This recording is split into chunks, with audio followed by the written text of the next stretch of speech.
안녕하십니까. 매일신문 뉴스 김민정입니다. 대구 지역의 5월 낮 최고 기온이 30도를 넘는 날수가 갈수록 증가하고 있습니다. 올해 5월 대구 낮 최고 기온이 30도를 넘는 날은 지난달 12일에서 14일, 21일에서 26일 등 모두 9일로 1909년 관측 이래 네 번째로 많았던 것으로 나타났습니다.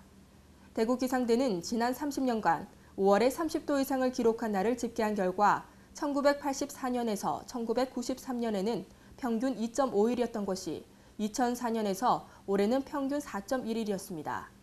이에 따라 여름의 시작점도 1960년대에는 5월 28일이었지만 2000년대는 5월 19일로 열흘가량 앞당겨지고 있습니다. 대구기상대는 1990년대 중반부터 낮 기온이 25도 이상 올라가는 일수가 갑자기 증가했다며 이미 시작된 올해 여름도 무덥겠다고 말했습니다. 영남대학교가 동남아 9개 거점 국립대학과 MOU를 체결하고 심포지엄을 개최했습니다. 영남대학교가 6일 천마아트 센터에서 동남아 국가의 대표적 국립대학들과 교육, 연구 교류를 위한 다자간 전략 심포지엄을 열었습니다. 이번 심포지엄에는 말레이시아와 인도네시아, 필리핀, 베트남 등 동남아 7개 나라의 선도 국립대학 9곳과 호주 뉴사우스웨일즈 대학교의 한국학 연구원이 참석해 동남아 대학 간의 교육과 연구 교류를 위한 업무 협약을 체결하고 전략 방안을 논의했습니다. 코사사 9개 대학하고 사우스이스트 아시아 지역의 이제 유명 대학들하고 권역별로 이번에 일을 하게 되었습니다. 권역별로 하게 되면 앞으로 이제 저희들이 아프리카 권역, 사우스이스트 아시아 권역 이렇게 권역별로 저희 학교 교류를 하게 되면은 권역의 핵심적인 여러 가지 흥미로운 사항을 같이 할 수 있게 된 효과가 있고요.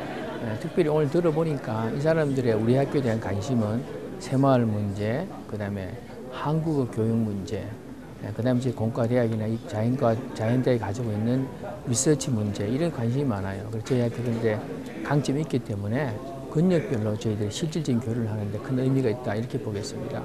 특히 영남대는 이번 업무 협약을 통해 새마을 운동과 한국어, 공학기술을 동남아 지역에 본격 수출하는 계기로 삼을 계획입니다. 박근혜 대통령이 새 정부 국정의 근간이 환경이라고 강조하면서 환경 정책의 변화를 예고했습니다. 박근혜 대통령은 5일 대구 수목원에서 열린 제18회 환경의 날 기념식에 참석해 새 정부는 국민의 삶의 질 향상과 국민 행복을 국정의 최우선 목표로 삼고 있으며 그 가치의 근간을 이루는 것이 환경이라고 말했습니다.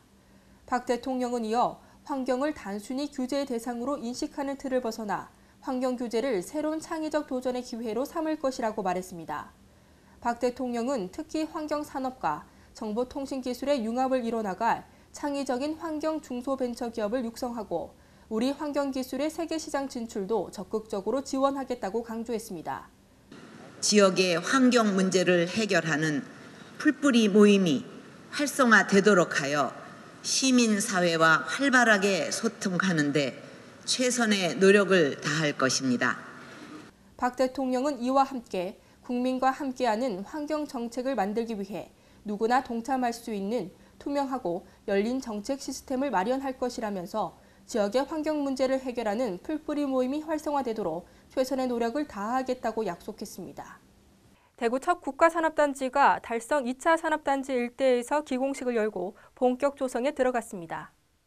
대구 국가산업단지 조성 기공식이 5일 박근혜 대통령과 김범일 대구시장, 기관단체장, 지역주민 등 1000여 명이 참가한 가운데 대구 달성군 구지면 달성 2차 산업단지 일대에서 열렸습니다. 대구 국가산업단지는 총 사업비 1조 7,572억 원이 투입돼 오는 2018년까지 두 단계로 나눠 조성됩니다. 전체 면적 가운데 산업용지가 59%로 대구시는 산업용지에 차세대 전자통신과 미래형 자동차, 첨단기계, 신재생에너지 기업을 유치할 계획입니다. 국가산업단지가 조성되면 생산 유발 36조 원, 부가가치 유발 11조 원, 고용 유발 15만 명 등의 경제 파급 효과가 있을 것으로 대구시는 예측했습니다. 제58회 현충일 추념식이 전국에서 거행됐습니다. 제58회 현충일 추념식이 6일 오전 국립서울현충원과 대구 앞산 충호탑 등에서 일제히 거행됐습니다. 전국 관공서와 공공기관 등은 조기를 달고 애국 선열의 숭고한 희생 정신을 기렸습니다. 서울현충원에서 열린 추념식에는 박근혜 대통령과 산부요인, 정당 대표 등 만여 명이 참석했고 전국 시군 단위에서는 지방자치단체장 주관으로 각 지역 현충탑과 충호탑 등에서 추념식을 열었습니다. 전국적으로 민방위 통제소에서 울린 사이렌에 맞춰 많은 시민들도 묵념에 동참했고 서울을 비롯한 전국 220여 개 주요 도로에서도 묵념 사이렌이 울리는 1분간 차량이 멈춰섰습니다.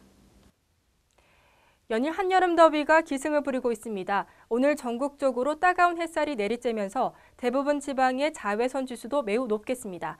대구 경북 낮 최고 기온은 30도로 어제와 비슷하겠습니다. 주말에도 불볕 더위가 이어지겠습니다.